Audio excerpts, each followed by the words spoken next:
नमस्कार, मैं कमलेश कबीर आपका एक बार फिर स्वागत करता हूं इस नए एपिसोड में। 2 दिन पहले चुनाव आयोग ने एक और चुनाव की तारीखों का ऐलान कर दिया और इस बार चुनाव होने वाले हैं जिसका बड़े लंबे समय से लोगों को इंतजार था। इंतजार इसलिए भी था क्योंकि जिस तरीके से महाराष्ट्र में गठबंधन की जो राजनीति है वो उलझती हुई दिखाई दी, तो जहां एक तरफ लोकसभा में भारतीय जनता पार्टी को कमजोर किया महाविकास आघाड़ी ने, और उसके बाद में सबकी नजर थी कि महाविकास आघाड़ी, क्योंकि उत्तर प्रदेश और महाराष्ट्र 2 ही ऐसे राज्य थे जहां पर भारतीय जनता पार्टी कमजोर हुई थी। तो एक बार फिर जो विधानसभा के ऊपर विधानसभा चुनाव को लेकर नजरें थी, लेकिन जिस तरीके से विधानसभा चुनाव में महाविकास आघाड़ी की तीनों ही पार्टियों का सुपड़ा साफ हुआ, तो उसके बाद महाराष्ट्र की राजनीति में हलचल तेज हो गई और अब बारी थी इस गठबंधन की, महाविकास आघाड़ी की। तो महाविकास आघाड़ी की गाड़ी जो है वो कहां पहुंची, अगर हमें उसको समझना है तो संजय राउत का कल का जो बयान है, कल का जो उनका ट्वीट है, आप उसको पढ़ोगे तो आपको समझ में आएगा कि महाराष्ट्र में चल क्या रहा है। तो महाराष्ट्र में बीएमसी 1995 के बाद से ही हम कहें तो 25 साल से लगभग शिवसेना का एकछत्र राज रहा है। अब उसको तोड़ने का, जिसको हम कहें कि एक तरीके से प्रयास किया जा रहा है, और सबको लगता है कि यह भारतीय जनता पार्टी ही कर सकती है क्योंकि भारतीय जनता पार्टी मजबूत होकर निकली है। तो 25 साल में ऐसा क्या बदला? तो 25 साल में ऐसा क्या बदला, अगर हमें उसको समझना है तो हमें बाला साहब ठाकरे तक जाना पड़ेगा। बाला साहब ठाकरे का राम मंदिर के आंदोलन के बाद और उससे पहले एक वक्त ऐसा भी था जब आपातकाल के समय वही बाला साहब ठाकरे, जिसको हिंदुत्व सम्राट कहा जाता था, या हम कहें कि एक निडर व्यक्ति, वो व्यक्ति इंदिरा गांधी के साथ समझौता कर लेता है गिरफ्तारी से बचने के लिए। तो उसके बाद क्या क्या होता है, हम उस पर नहीं जाके हम जाते हैं राम मंदिर आंदोलन में। राम मंदिर का जो आंदोलन चला और बाबरी विध्वंस हुआ, उसके बाद से बाला साहब ठाकरे हमेशा ये कहते थे कि एक काम शिवसैनिकों ने किया है, इसके ऊपर उनको गर्व होता है। और 1995 में शिवसेना सबसे बड़ी पार्टी बनकर निकलती है विधानसभा चुनाव में। सत्ता से बाहर रहकर एक तरीके से सत्ता चलाते थे बाला साहब ठाकरे, और उसके बाद में natural alliance Bharatiya Janata party के साथ। तो भारतीय जनता पार्टी और शिवसेना एक साथ चुनाव लड़ती हुई नजर आई, और उस वक्त बाला साहब ठाकरे के उत्तराधिकारी के रूप में अगर कोई किसी व्यक्ति की पहचान थी, वो था राज ठाकरे। लेकिन 2006 में ऐसा होता है कि राज ठाकरे के बजाय उद्धव ठाकरे को विरासत सौंप दी जाती है। तो शिवसेना से राज ठाकरे बाहर हो जाते हैं और 2009 में विधानसभा चुनाव लड़ते हैं अपनी नई पार्टी बनाकर, महाराष्ट्र नवनिर्माण सेना। 2012 में बाला साहब ठाकरे का निधन हो जाता है और उसके बाद से शिवसेना में एक तरीके से अगर आप देखोगे तो एक तरफ उद्धव ठाकरे तो दूसरी तरफ संजय राउत सामना में 25 साल से संपादक, आप देखो उससे भी पुराने समय से वो जुड़े हुए हैं। अब ऐसी स्थिति में महाराष्ट्र की राजनीति में शिवसेना के लिए संजय राउत की भूमिका शकुनी से कम नजर नहीं आती। अब मैं शकुनी क्यों कह रहा हूं, मैंने पहले भी इसके ऊपर एक वीडियो बनाया था। शकुनी मैं इसलिए कह रहा हूं कि ये जो जितना भी जो घटनाक्रम चल रहा है उसके पीछे की कहानी अगर आप उसको खोजने का प्रयास करोगे तो ये सारा रायता फैलाया हुआ है शकुनी, हम कहें कि संजय राउत का। चाहे बड़बोलापन कहिए, चाहे कुछ भी कहिए, अहंकार भी आप कह सकते हैं, या फिर गलत निर्णय लेना, या सिर्फ और सिर्फ अपने फायदे के लिए अनुचित फैसले लेना, जिसमें 2014 के बाद में 2019 का विधानसभा चुनाव साथ लड़ना, लेकिन उसके बाद गठबंधन को तोड़ देना। हश्र होता है, पार्टी टूट जाती है, भले ही संजय राउत राज्यसभा पहुंच जाए, क्योंकि संजय राउत को अपने निजी हित के लिए कांग्रेस पार्टी के समर्थन की जरूरत थी, और जब तक एकनाथ शिंदे थे तब तक संजय राउत की भूमिका कमजोर थी।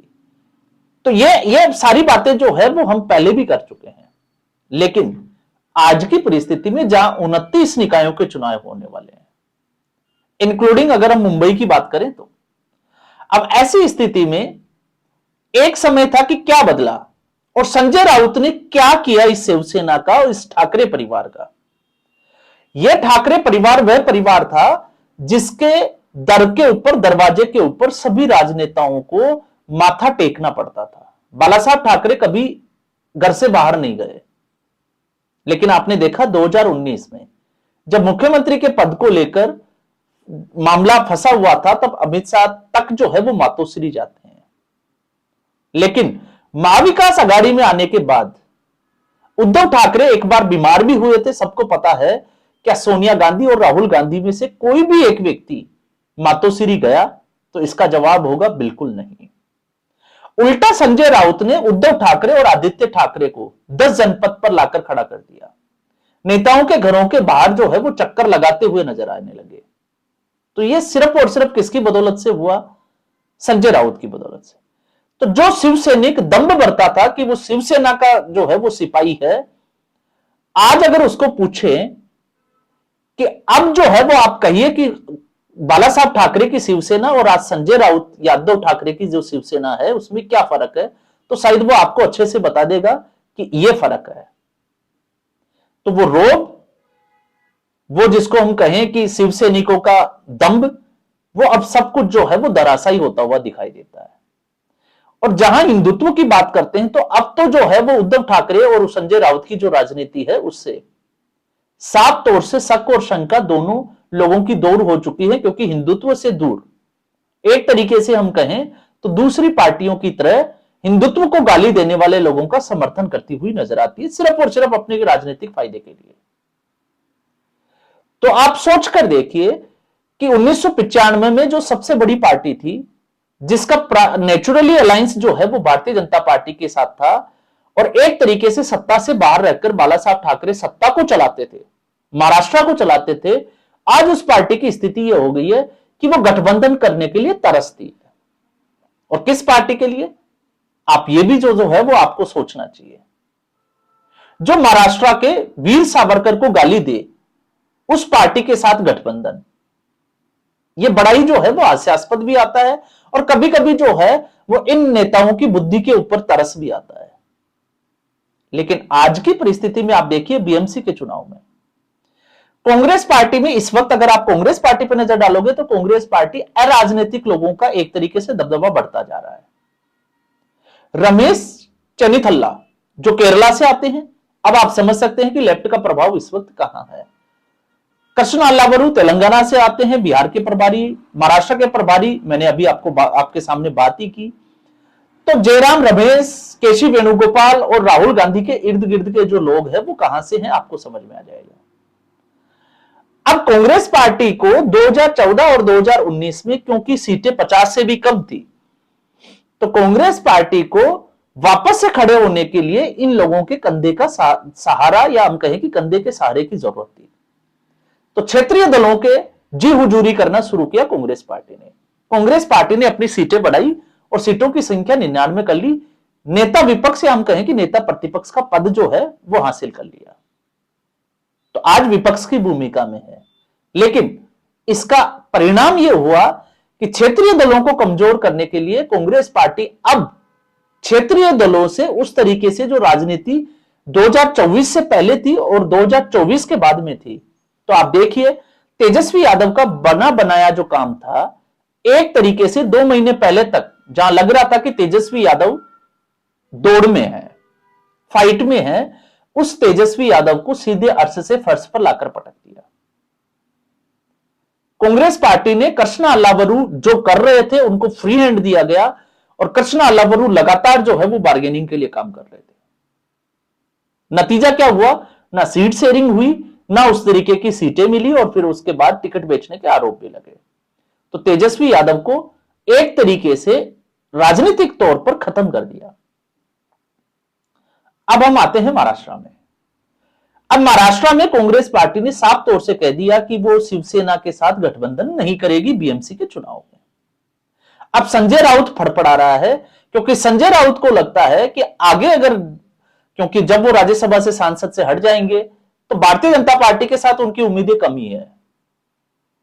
लेकिन उनको लगता है कि शायद कांग्रेस पार्टी के साथ उनका भला हो सकता है, तो अब वो ये कहते हुए नजर आते हैं कि कांग्रेस पार्टी को देख लेना चाहिए, सोच लेना चाहिए कि इससे आगे जो है वो विधानसभा के चुनाव भी होने वाले हैं और लोकसभा के चुनाव भी होने वाले हैं।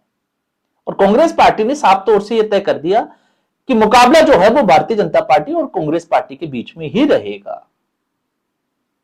तो एक तरफ ठाकरे जो भाई बंधु थे, उनकी मजबूरी, दोनों एक साथ आने के लिए मजबूर है, और लगातार ये टीका टिप्पणी जो है वो संजय राउत के मुंह से ही बाहर आ रही है।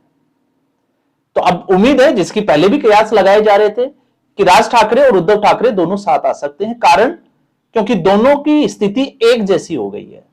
पहले उद्धव ठाकरे मजबूत हुआ करते थे, लेकिन अब दोनों की स्थिति एक ही जैसे है। तो एक तरफ आदित्य ठाकरे और दूसरी तरफ राज ठाकरे के बेटे, सिर्फ उनका कैरियर बचाना, इतना ही जो है वो इन दोनों नेताओं का काम रह गया है महाराष्ट्र की राजनीति में।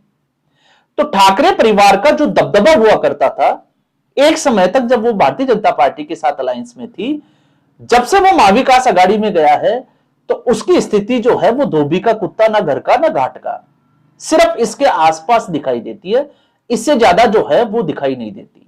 तो फिर सवाल यह उठता है कि आखिर संजय राउत के इशारे पर उद्धव ठाकरे कब तक जो है वो इस तरीके से फैसले लेते रहेंगे? क्योंकि खबर यह है कि महाराष्ट्र नवनिर्माण सेना के साथ जो मीटिंग हुई है वो भी संजय राउत के साथ हुई है। संजय राउत ही वहां पहुंचे थे गठबंधन की चर्चाओं को लेकर, और फिर उसके बाद में घोषणा भी संजय राउत के मुंह से ही निकली है। तो इस वक्त महाराष्ट्र की राजनीति में इस तरीके का दिलचस्प जो पेज है, जो पेज फंसा हुआ है, वो चल रहा है। अब संजय राउत इस शिवसेना को और किस हद तक या और कहां तक ले जा सकते हैं और कितना प्रयास कर सकते हैं, यह साफ तौर से हो जाएगा 15 जनवरी को, जिस दिन वोट होना है, और 16 जनवरी को, जिस दिन परिणाम आना है। तो परिणाम यह तय कर देगा कि शिवसेना जो है वो सरवाइव कर सकती है या नहीं कर सकती है, क्योंकि अब सीधे तौर पर साख दांव पर है शिवसेना की। भारतीय जनता पार्टी को जो हासिल करना था विधानसभा चुनाव में कर लिया, लेकिन यहां पर 25 साल से अकेले जो है वो कब्जा करके बैठी थी बीएमसी के ऊपर। तो अब सीधे तौर से आप समझ सकते हैं कि साख जो है वो किसकी दांव पर लगी हुई है। तो आज के एपिसोड में बस इतना ही। उम्मीद करूंगा वीडियो एपिसोड आपको पसंद आया होगा। वीडियो को लाइक करें, शेयर करें, चैनल जरूर सब्सक्राइब करें। धन्यवाद।